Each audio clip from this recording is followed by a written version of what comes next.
వామ్మో వార్నైనో ఏం సినిమారా ఇది. ఇందాకనే పవర్ స్టార్ పవన్ కళ్యాణ్ గారు నటించిన హరిహర వీరమల్ల అయితే మూవీ చూసిన. సినిమా ఎలా ఉందంటే ప్రతి పవన్ కళ్యాణ్ ఫ్యాన్ సినిమా చూసి బయటకు వచ్చేసరికి తొడగొట్టి మీస మేలేసి మా హీరో చితగొట్టేశారా అనే కాన్ఫిడెన్స్ తోటి అయితే బయటకు వస్తారు. ఆటో విషయానికి వచ్చేసినట్లయితే మన హీరో హరిహర వీరమల్ల ఒక దొంగ, అతనికి ఒక ఆర్డర్ వస్తుంది అనమాట. ఏంటంటే కోహినూరు వస్త్రం దొంగతనం చేయాలి.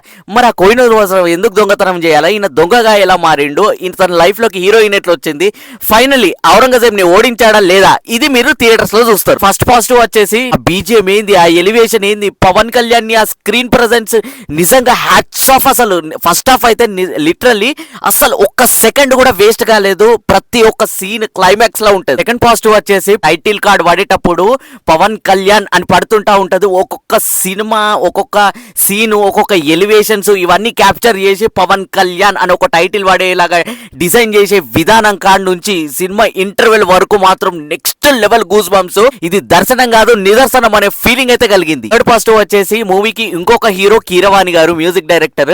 ఈయనకి నిజంగా సెకండ్ ఆస్కార్ అవార్డు ఇచ్చిన తప్పులేదు. ఫస్ట్ హాఫ్ నుంచి లాస్ట్ వరకు సెకండ్ హాఫ్ కొద్దిగా డల్ ఉంటది.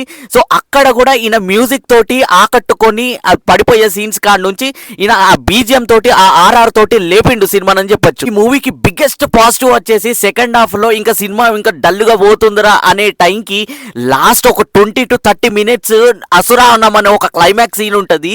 సో ఫైటింగ్ సీక్వెన్స్ అనమాట. నెక్స్ట్ లెవెల్ గూస్ బంప్స్ వస్తాయి. సినిమా చూసినంత సేపు అసలు మూవీలో మార్షల్ ఆర్ట్స్ అనేది మనం నేర్చుకుంటున్న ఫీలింగ్ అయితే కలుగుతుంది. మార్షల్ ఆర్ట్స్ నేచురల్ ఫైటింగ్ తోటి నెక్స్ట్ లెవెల్ అనిపిస్తుంది. హీరోయిన్ విషయానికి వచ్చేసినట్లయితే ఓకే డీసెంట్ గానే అనిపించింది నాకు ఉన్నంత సేపు అయితే.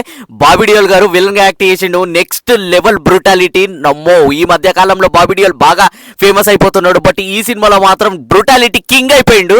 చూస్తే మీకే అర్థం అయిపోతుంది విలనిజం పీక్స్. ఓవరాల్ గా సినిమా చూసి థియేటర్కి వెళ్ళి బయటకు కష్టపడికైతే ఫస్ట్ హాఫ్ బాగుంది. సెకండ్ హాఫ్ వచ్చేసరికి విఎఫ్ఎక్స్ డల్ అవుతుంది. క్లైమాక్స్ ఆ ఫైటింగ్ ఎపిసోడ్ నుంచి next level martial arts scene ఒకటి జరుగుతుంది. నెక్స్ట్ లెవెల్ అనిపిస్తుంది గూస్ బంప్స్. ఈ వీకెండ్ కి సపరివార కుటుంబ సభ్యులతోటి పిల్లలతోటి హాయిగా సినిమా చూసి ఎంజాయ్ చేయండి.